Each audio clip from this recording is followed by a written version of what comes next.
As we approach the autumn equinox, the best holiday of the year draws near. For an early celebration, here are 5 stories to put the chill in the air a little sooner. Enjoy.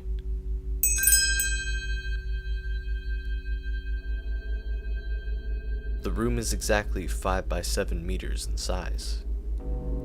I built it to be inescapable, lined with soundproof foam and reinforced by multiple locks. The room also had to be comfortable enough for my beloved. I was very generous. I filled it with all the things that would make a life in captivity enjoyable. Very nearly enough decor to disguise the room's true purpose, if not for the rusty set of shackles by the bed. Gazing down at the woman in the photo, her hair alive in the wind, her smile the image of bliss, I hesitate, and then double down on my plan. Men will do anything for love. At 15 minutes to midnight, I pull into the theater parking lot. I watch as the latest movie lets out, sifting through moviegoers for signs of my beloved. As the crowd thins, I spy my target. I'll need to move quietly if I'm to evade her brawny Neanderthal of a boyfriend. Luckily, he splits off towards the ticket machine, leaving her to continue towards the car alone. Now is my chance. My chloroform rag slips over her mouth like a glove, firmly but gently dropping her into an artificial slumber. The cover of darkness works well to conceal my presence, and she soon trundled away into the back of my van as I speed towards the house. Every mile brings my beloved ever closer to a lifetime with me. Carefully, I transport her body into the room, making sure not to wake her. Hours pass. The sound of a single set of approaching footsteps informed me that my phone call, to come alone and unarmed, was received. Finally, in walks my beloved. "What do you want with my girlfriend, you sick man?" he roars. "I'm going to fucking kill you." He bounds towards me, enraged. His muscular body freezes in its tracks, however, when he notices the meat cleaver in my hand, pressed against the unconscious woman's throat. Wordlessly, I smile back at my handsome beloved, and motion with my free hand to the shackles in the far corner of the room. Slowly but surely, realization washes over him. I observe his internal conflict, tears welling in his beautiful eyes as he contemplates making the trade. I know the verdict long before I hear the sacrificial clink of a shackle fastening around his ankle forever. Men will do anything for love.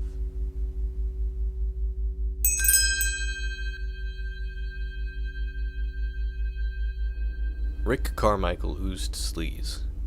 It was just the way he carried himself. From the way he greased his sandy blonde hair back into a top ponytail, to the pussy wagon vanity plate on his '84 Chevy Camaro, one look at him and you knew the type of guy you were dealing with. Things changed around summertime. Rick went through a phase when he'd take random days off from work, calling in sick, giving the boss a headache. He'd do this at least twice a week.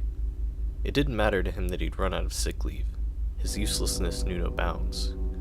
But we were short-staffed at the dealership and couldn't afford to lose anyone, so he stayed on. Then something worse happened.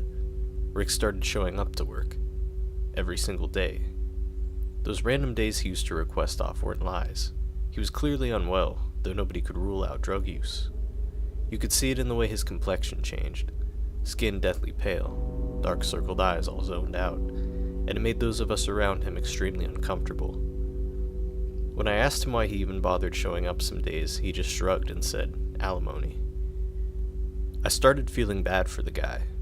Whether he was deathly ill or just coming into work all fucked up, it hurt to watch him try to power his way through a 9-hour workday under those conditions. Having to satisfy a vindictive ex with alimony payments might have been all the motivation he needed, though. The boss seemed convinced that Rick was on drugs, but when it came down to it, he decided that indefinite sick leave was the way to go.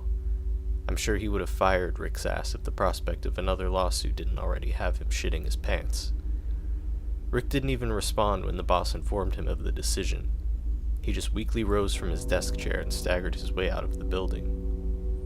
When I arrived home that evening, my wife had the television set to the national news. Tucked into the bottom corner of the frame was an image of Rick. "Isn't that your coworker?" my wife asked. I detected a bit of panic in her voice. I watched as the words flickered on the television. "Powdered substance found at the scene." I rolled my eyes. "Yep, that's Rick. He's a real shit for brains." "That poor, poor man," my wife said. I glanced at her for a moment and noticed the tears streaming down her cheeks. I looked back up at the television screen as more words and colored bars flicked on and off. "Rick Carmichael, 37, found dead in Westlake residence. Disgruntled ex-spouse accused of slowly poisoning former husband over time." And when the breaking news ticker flashed the following words, an icy chill enveloped my body. "Trace amounts of anthrax detected at local car dealership."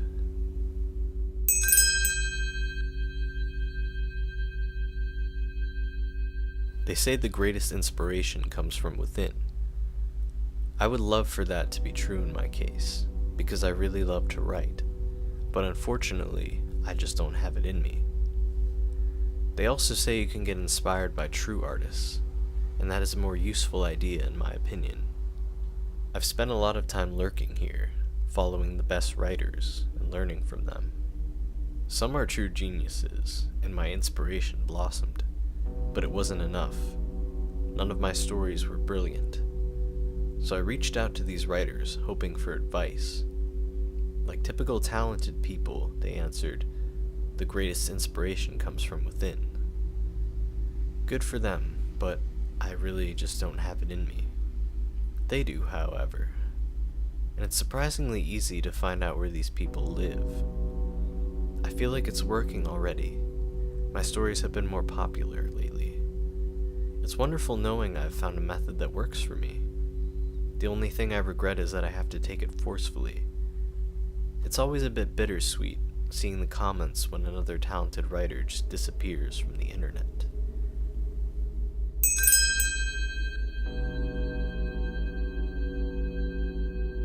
My gift had developed alongside facial hair and acne. Skin-to-skin contact was all it took. The slightest brush, and suddenly I was to bear witness to an entire person's life story, their perspective, every single moment. I know what you're thinking, and no, that's not the shocker of this story. It doesn't take that long to come to grips with reality.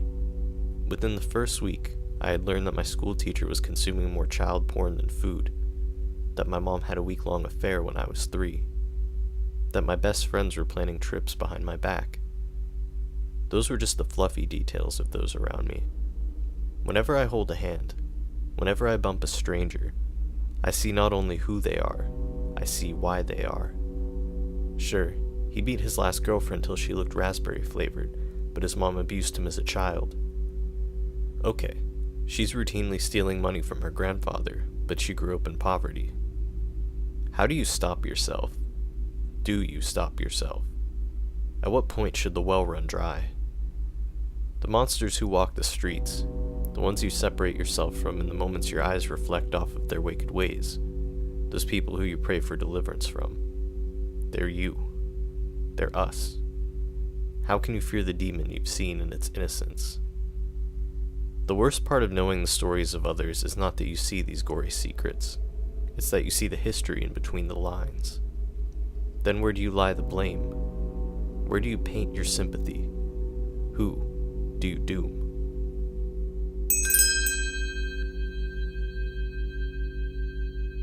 "911 received the call about the man who jumped into the river at exactly 4:55 p.m. on a Tuesday.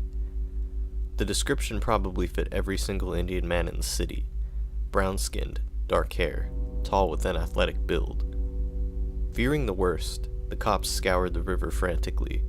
Scuba teams were called, submersibles were launched, even the Coast Guard got involved. But at the end of the ordeal, neither the body nor any belongings were ever found. In absence of a better opinion, the search was called off.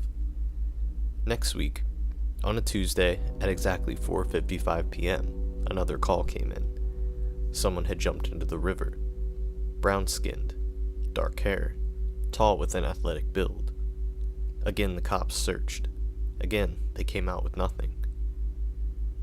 This routine continued for the next few months. A call would come in every Tuesday of every week at exactly 4:55 p.m. It always reported the same man jumping into the same river, every single week. It wasn't long before the cops flagged it as a prank call. The response to the scene was a mere formality. On a particularly sunny Tuesday afternoon, at exactly 4:55 p.m., one call was placed to 911 reporting an Indian man, brown-skinned, dark hair, tall with an athletic build, jumping into the river. This time, the police did not respond. The police were finally sick of the calls and decided not to honor it anymore. This is what I was waiting for. As I stand here on the riverbank, ready to jump, a brown-skinned, dark-haired, tall, athletic man, I know no one will come to save me. Cops won't respond to any 911s. I made sure of that. I can die in bliss without interference. People don't understand what depression can do to a person. It drives some people batshit crazy. And sometimes, just sometimes, it will drive someone to extreme measures to end their wretched life.